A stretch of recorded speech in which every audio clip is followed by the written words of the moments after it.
warahmatullahi wabarakatuh. Alhamdulillahirabbil alamin wa bihi nasta'inu ala umuri dunya waddin. Wassalatu wassalamu ala asyrafil mursalin sayyidina wa maulana Muhammadin wa ala alihi wa sahbihi ajma'in. Amma ba'd. Segenap jamaah majlis atau jamaah musallah Al-Jihad, jamaah salat tarawih, jamaah salat isya, para hadirin hadirat bapak dan ibu yang berbahagia. Alhamdulillah malam hari ini kita diberikan nikmat iman, nikmat Islam dan juga nikmat kesehatan sehingga kita bisa melaksanakan salat tarawih berjamaah yang sebelumnya tentu kita sudah melaksanakan salat isya juga secara berjamaah. Mudah-mudahan apa yang sudah kita lakukan, yang sudah kita awali sejak awal Ramadan ini Allah terima dan Allah jadikan sebagai satu bekal ibadah kita untuk kehidupan dunia dan akhirat. Hadirin jamaah rahimakumullah, Rasulullah sallallahu alaihi wasallam bersabda, "Man qama Ramadhana imanan wa ihtisaban, ghufira lahu ma taqaddama min dambi." Satu redaksi Rasulullah menyebutkan man qama Ramadhana. Siapa yang qoma ini artinya qiyamul lail. Siapa yang mendirikan malam di bulan Ramadan. Namun satu waktu Rasulullah menyebutkan man soma. Siapa yang berpuasa Ramadan. Jadi yang pertama yang Rasulullah pesankan, siapa orang yang berpuasa di bulan Ramadan. Nah, satu waktu Rasulullah menyebutkan siapa orang yang qiyamul lail, siapa yang mendirikan malam-malam Ramadan. Maka dua-duanya ini adalah orang ghufirallahu ma taqaddama min dambi, maka akan diampuni dosa-dosa yang telah lalu. Jamaah rahimakumullah, jelas kalau puasa yang dimaksud puasa di sini adalah puasa Ramadan. Karena Rasulullah menyebutkan man shoma Ramadan, siapa yang berpuasa di bulan Ramadan. Orang yang berpuasa di bulan Ramadan selama sebulan penuh, dia tidak batal kecuali karena udzur syar'i, karena memang ada alasan-alasan yang sifatnya agama, maka ghufirallahu ma taqaddama min dambi, maka dosa-dosanya yang telah lalu itu akan Allah hapuskan. Amin. Yang puasa tuh. Ini pada puasa nggak ini? Saya mau batal tadi maghrib. Masih pada puasa? Nggak ada yang puasa, saya yakin ini malam.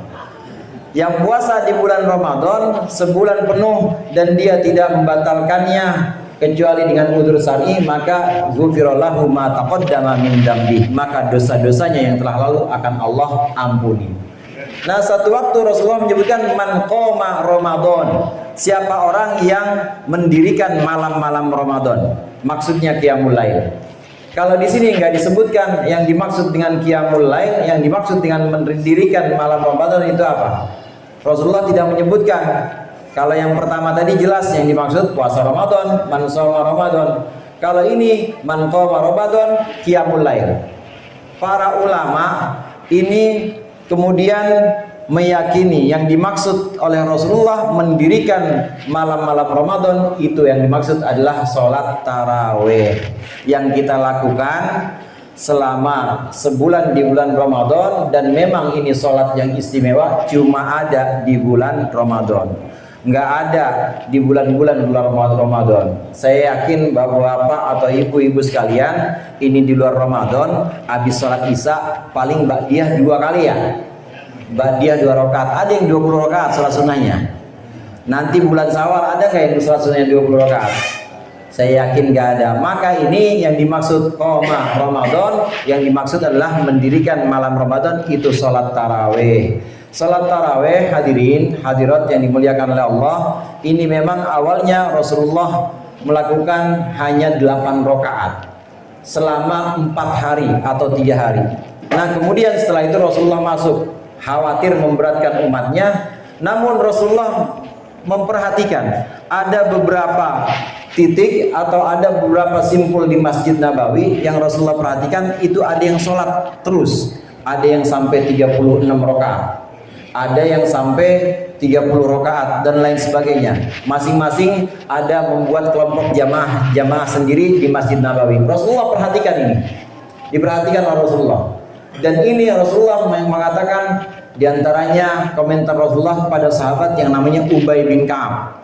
Ubay bin Ka'ab bacaan Qur'annya bagus, dan beberapa banyak sahabat yang kemudian ikut sholat sunnah setelah sholat Isya di bulan Ramadan dengan Ubay bin Ka'ab. Maka Rasulullah kemudian berkomentar, bagus yang dilakukan oleh Ubay bin Ka'ab itu bagus. Sholat sunnah selesai sholat Isya di bulan Ramadan. Ini yang kemudian disebut dengan taraweh secara berjamaah.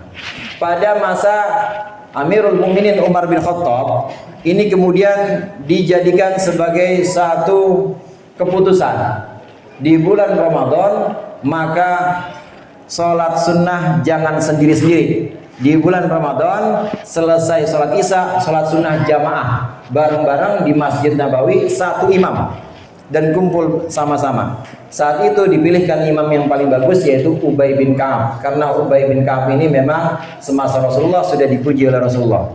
Maka sejak masa Umar bin Khattab dan masa seterusnya, para sahabat, kemudian muridnya sahabat tabi'in, kemudian yang murid para tabi'in, ulama-ulama termasuk ulama dari 4 madhab, itu melakukan sholat yang diumumkan oleh Sayyidina Umar bahwa taraweh selesai sholat Isya Ramadan itu 20 rakaat. Inilah yang kemudian diikuti oleh ulama seluruh madhab, mau madhabnya madhab Imam Malik, Imam Hanafi, Imam Syafi'i, atau Imam Ahmad bin Hambali, semua tarawehnya 20 rakaat. Kita lihat di Masjidil Haram berapa rakaat? 20 rakaat. Karena inilah yang dimaksud dengan sunnah khulafa'ir rasyidin. Kita melakukan sholat tarawih 20 rakaat. Ini adalah sunnah khulafa'ir rasyidin, diwariskan oleh para tabi'in kepada muridnya, kepada ulama-ulama, hingga sampai kepada kita melakukan sholat sunnah yang 20 rakaat ini. Ini yang pertama yang ingin saya sampaikan. Kemudian yang kedua, hadirin, memang boleh kita sholat jamaah, memang boleh kita sholat tarawih sendiri, boleh. Namun jamaah tentu lebih baik. Di antaranya hikmah kita melakukan tarawih jamaah, kita bisa belajar kira-kira suratnya. Yang belum tahu itu surat yang bagus itu buat tarawih apa. Tidak ada, memang diajarkan oleh Rasulullah, tidak ada surat-surat tertentu. Namun yang bagus, Rasulullah mengajarkan suratnya itu tartib atau urut. Jadi kalau urutan yang pertamanya Al-Hakumut Takatsur misalnya, urutan yang rakaat berikutnya maka wal asr. Berikutnya adalah wailul likulli. Itu namanya tartib, urut dari atas ke bawah. Itu yang diajarkan oleh Rasulullah. Nah, sampai di sini ulama-ulama kita, kiai-kiai kita kemudian menganjurkan, tidak mewajibkan, menganjurkan kalau salat taraweh ya boleh surat-surat yang kira-kira urut. Karena dalil Al-Qur'annya faqra'u ma tayassara minal Qur'an. Bacalah yang paling gampang dari Al-Qur'an. Kalau yang paling gampang dianggap Al-Hakumut Takatsur sampai tabat, maka pakailah itu dengan dalil faqra'u ma tayassara minal Qur'an. Ini hikmah jamaah, yang tadinya tidak tahu jadi tahu tentang urutan sholat. Di antara hikmah jamaah yang berikutnya, bisa membangkitkan semangat. Saya yakin kalau sholat sendiri 20 rakaat kira-kira bisa nggak di rumah tuh, Pak Hasan? Baru 4 rakaat ada yang WA. Nanti udah sampai 6 rakaat ada yang manggil, Zan, ayo katanya mau pasar malam. Belum rapi apa-apa pasti ada yang gangguin. Tapi kalau udah di masjid berjamaah, udah di musola berjamaah, maka gangguan-gangguan dan kemalasan itu akan hilang. Ini hikmah dari sholat berjamaah. Kemudian hikmah sholat berjamaah yang ketiga, yang di kampung yang tadinya tidak ketahuan ada syiar Islam, maka jadi ketahuan bahwa di kampung ini ada musola, di kampung ini ada orang-orang Islamnya, di kampung ini ada jamaah musola, jamaah lihat yang rajin-rajin semuanya. Amin. Terakhir, di antara hikmah jamaah itu orang yang mengikuti jamaah akan terangkat semua sholatnya, meskipun dia tidak khusyuk, tapi barokah dari jamaah maka akan terangkat semuanya. Amin. Beda sama sholat sendiri. Sholat sendiri coba dah di rumah, mulai dari siratal ladzina an'amta alaihim ghairil maghdubi alaihim waladdallin, udah mikirin tadi perasaan warung belum buka tutup ya, mikirin nggak khusyuk, yang nggak bisa keangkat. Siapa yang mau ngangkat? Orang sendirian. Tapi dengan berjamaah, barokahnya jamaah, ini sholat bisa terangkat karena Allah menurunkan barokah kepada jamaah, terutama jamaah-jamaah yang ada di musola atau yang ada di masjid. Itu saja dari saya, mudah-mudahan bermanfaat. Lebih kurangnya saya mohon maaf. Wallahul muwaffiq ila aqwamit thoriq. Wassalamualaikum warahmatullahi wabarakatuh.